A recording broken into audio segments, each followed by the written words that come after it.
Hi guys, welcome to my channel think GK और मैं हूं आपकी जीके ट्रेनर कीर्ति। तो चलिए आज एक काफी इंपॉर्टेंट टॉपिक पढ़ते हैं। और टॉपिक स्टार्ट करने से पहले देखिए, आप मुझसे मेरे social media page Facebook, WhatsApp और टेलीग्राम पे जुड़ सकते हैं।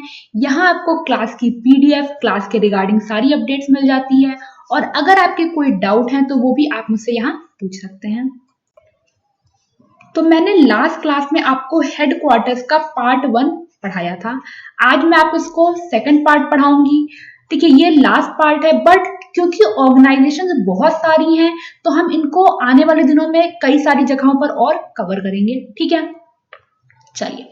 तो देखिए, ट्रिक क्या है। एग्रीकल्चर यानी कि कृषि या फूड, कृषि या खाद्य, खाने से रिलेटेड जितने भी 3 ऑर्गेनाइजेशन हैं उन तीनों का ही हेडक्वार्टर कहाँ है? रोम में। ठीक, एग्रीकल्चर यानी कि कृषि या खाद्य से रिलेटेड जितने भी इंस्टीट्यूशन है, ऑर्गेनाइजेशन है इंपॉर्टेंट, उनका हेडक्वार्टर है रोम में। तो सबसे पहले देखिए FAO, food and agriculture organisation 1945 में स्टैब्लिश हुआ था। सबसे इंपॉर्टेंट ऑर्गेनाइजेशन है ये एग्रीकल्चर का, यानी कि खाद्य और कृषि संगठन। हेडक्वार्टर रोम। ये एक बहुत इंपॉर्टेंट रिपोर्ट पब्लिश करते हैं, वन और वृक्ष कवर। याद रखिएगा, फॉरेस्ट एंड ट्री कवर नाम की जो रिपोर्ट है उसको FAO पब्लिश करता है। दूसरी ऑर्गेनाइजेशन है international fund for agriculture development. ठीक है, दूसरा क्या है? दूसरा आपको यहां दिख रहा है agriculture, international fund for agriculture development. इनका हेडक्वार्टर भी रोम में है। और तीसरा है वर्ल्ड फूड प्रोग्राम। यहाँ आपको फूड दिख रहा है, मैंने बोला था एग्रीकल्चर या फिर फूड, दोनों ही आपको याद रखना है, हेडक्वार्टर रोम। ठीक, तो 3 मैंने आपको बताया, FAO खाद्य और कृषि संगठन, अंतरराष्ट्रीय कृषि विकास कोष और विश्व खाद्य कार्यक्रम। इन तीनों का ही हेडक्वार्टर रोम में है। याद कर लीजिए, बहुत इजी ट्रिक है, कुछ ज्यादा दिमाग आपको नहीं लगाना है। नेक्स्ट ऑर्गेनाइजेशन है पेरिस। पेरिस में आपको क्या याद रखना है? एजुकेशन, एनर्जी और इकोनॉमिक। ये 3 वर्ड आपको याद रखने हैं। इसके अलावा एक ऑर्गेनाइजेशन और मैं आपको बताऊंगी। तो देखिए, सबसे पहले तो एजुकेशन देखिए। एजुकेशन से आपको क्या याद रखना है? यूनेस्को। यूनेस्को में आपको ये एजुकेशनल वर्ड दिख रहा होगा, यहीं से आपको याद रखना है क्या?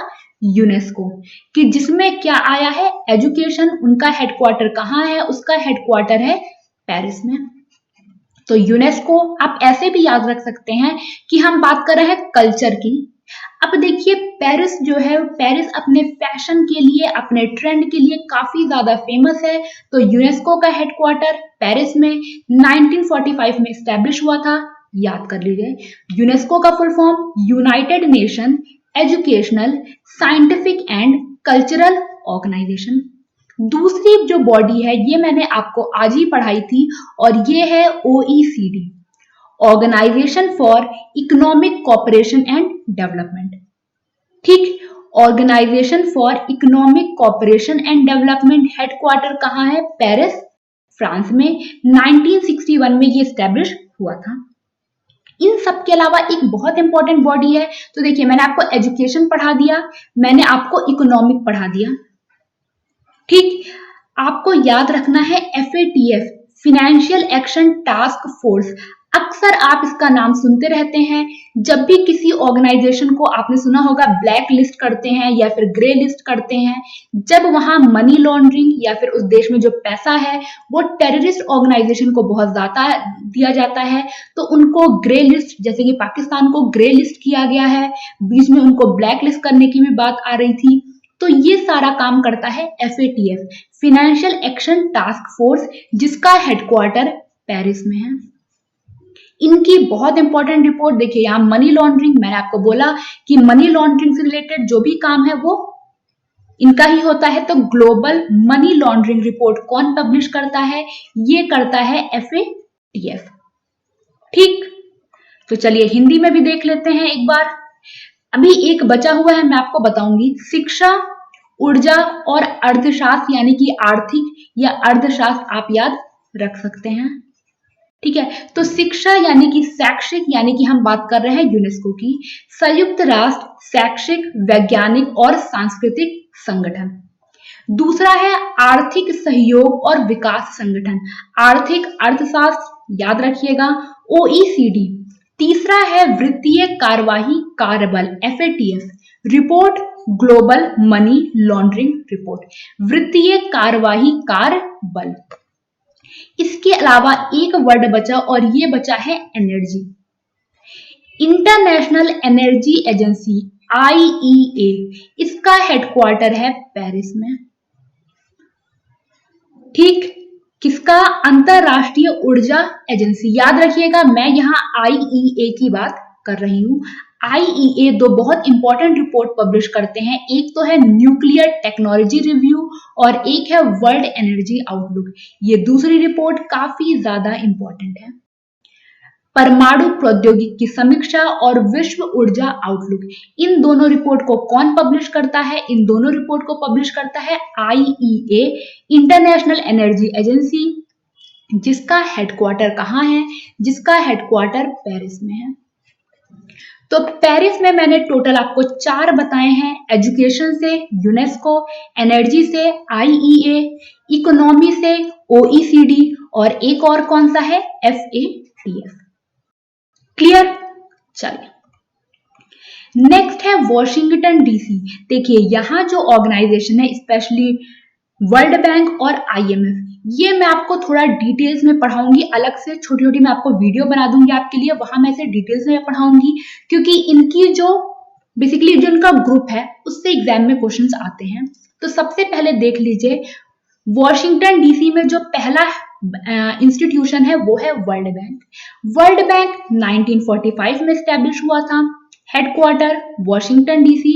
Report ease of doing business, one of the most important report, और इसको कौन पब्लिश करता है? इसको पब्लिश या रिलीज करता है वर्ल्ड बैंक, याद कर लीजिए। दूसरा है world development report. World development report कौन पब्लिश करता है? World bank. वर्ल्ड बैंक का हेडक्वार्टर वॉशिंगटन डीसी में। दूसरी ऑर्गेनाइजेशन है आईएमएफ, इंटरनेशनल मॉनेटरी फंड। तो दोनों जो पैसे से रिलेटेड सबसे बड़ी एजेंसी है दुनिया की, दोनों का ही हेडक्वार्टर कहाँ है? दोनों का ही हेडक्वार्टर वॉशिंगटन डीसी में है। तो आईएमएफ भी 1945 में स्टैब्लिश हुई थी, और ये जो एक रिपोर्ट पब्लिश करते हैं ये भी बहुत इंपॉर्टेंट है, और ये है world economic outlook. World economic outlook कौन पब्लिश करता है? आईएमएफ। ठीक, तीसरी ऑर्गेनाइजेशन है international food policy research organisation. अब यहाँ फूड देखकर थोड़ा सा कंफ्यूज हो सकते हैं, बट कंफ्यूज नहीं होइएगा, काफी बड़ा नाम है, international food policy research organisation, जो पब्लिश करती है ग्लोबल हंगर इंडेक्स रिपोर्ट। ये भी बहुत इंपॉर्टेंट रिपोर्ट है।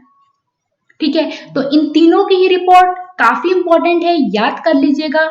वर्ल्ड बैंक का हेडक्वार्टर वॉशिंगटन डीसी, आईएमएफ का headquarter Washington DC, international food policy research organisation का हेडक्वार्टर वॉशिंगटन डीसी।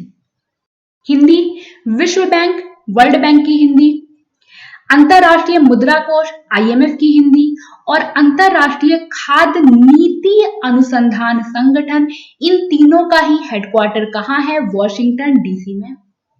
ठीक, रिपोर्ट भी याद करिएगा, व्यापार करने में आसानी यानी ईज ऑफ डूइंग बिजनेस, और विश्व विकास रिपोर्ट, विश्व आर्थिक आउटलुक आईएमएफ, और ग्लोबल हंगर इंडेक्स रिपोर्ट अंतरराष्ट्रीय खाद्य नीति अनुसंधान संगठन।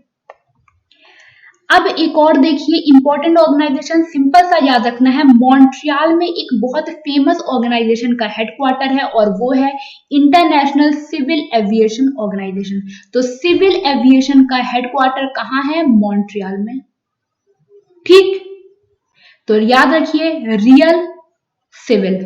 ठीक है, तो मॉन्ट्रियल क्या? इंटरनेशनल सिविल एविएशन ऑर्गेनाइजेशन का हेडक्वार्टर। नैरोबी में एक बहुत इंपॉर्टेंट ऑर्गेनाइजेशन है, वो है यूएन एनवायरनमेंट प्रोग्राम, जिसे हम शॉर्ट में यूएनईपी कहते हैं। तो यूएनईपी का हेडक्वार्टर कहाँ है? नैरोबी में। ठीक, इनकी रिपोर्ट का नाम एक्शन ऑन एयर क्वालिटी। अब एयर की बात हो रही है, किसी एनवायरमेंट से रिलेटेड बात हो रही है, कौन पब्लिश करता है? यूएनईपी। और ग्लोबल एनवायरमेंट आउटलुक भी कौन पब्लिश करता है? ये भी करता है यूएनईपी। ठीक, चलिए, तो मॉन्ट्रियल में अंतरराष्ट्रीय नागरिक उद्यान संगठन और नैरोबी में संयुक्त राष्ट्र पर्यावरण कार्यक्रम। रिपोर्ट वायु गुणवत्ता पर कार्यवाही और वैश्विक पर्यावरण आउटलुक। ठीक, तो ये भी काफी इंपॉर्टेंट है, civil aviation, Montreal, UNEP, Nairobi. अब मैं आपको 2-3 ऑर्गेनाइजेशन छोटी छोटी और बता देती हूँ। सबसे पहले यूरोपियन यूनियन, ईयू, जो बहुत न्यूज में रहा है। इसका हेडक्वार्टर है ब्रुसेल्स, बेल्जियम में। 1958 में ये स्टैब्लिश हुआ था। इसकी प्रेसिडेंट जो अध्यक्ष है ना, ये आपके लिए काफी इंपॉर्टेंट है क्योंकि 3-4 महीने पहले ही इनका अपॉइंटमेंट हुआ है। इनका नाम है उर्सुला वोन डेर लेयन। तो उर्सुला याद रखिए, ये यूरोपियन यूनियन की प्रेसिडेंट हैं। यूरोपियन यूनियन में अभी कितने मेंबर्स है? 27, ये भी याद कर लीजिए। आपको पता ही होगा ब्रेक्सिट में यूरोपियन यूनियन काफी न्यूज में रहा है। तो इसका हेडक्वार्टर ब्रुसेल्स, बेल्जियम।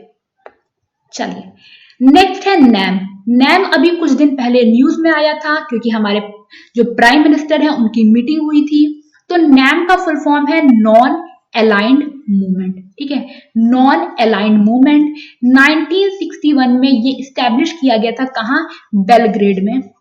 ठीक है, बेलग्रेड में स्टैब्लिश किया गया था। जरा मुझे बताइए कि अभी बेलग्रेड किस देश की कैपिटल है? ठीक है, आई गेस उस वक्त बेलग्रेड यूगोस्लोवाकिया की कैपिटल हुआ करती थी, बट अब नहीं है। तो 1961 में ये स्थापित किया गया था। और अभी जो देश इसका अध्यक्ष है वो है अजरबैजान। अजरबैजान अभी इसका अध्यक्ष है।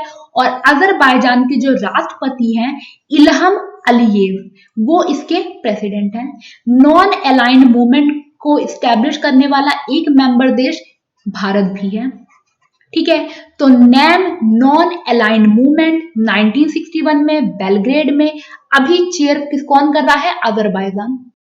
ठीक, तीसरी और आज की लास्ट ऑर्गेनाइजेशन है OIC, organisation of Islamic cooperation.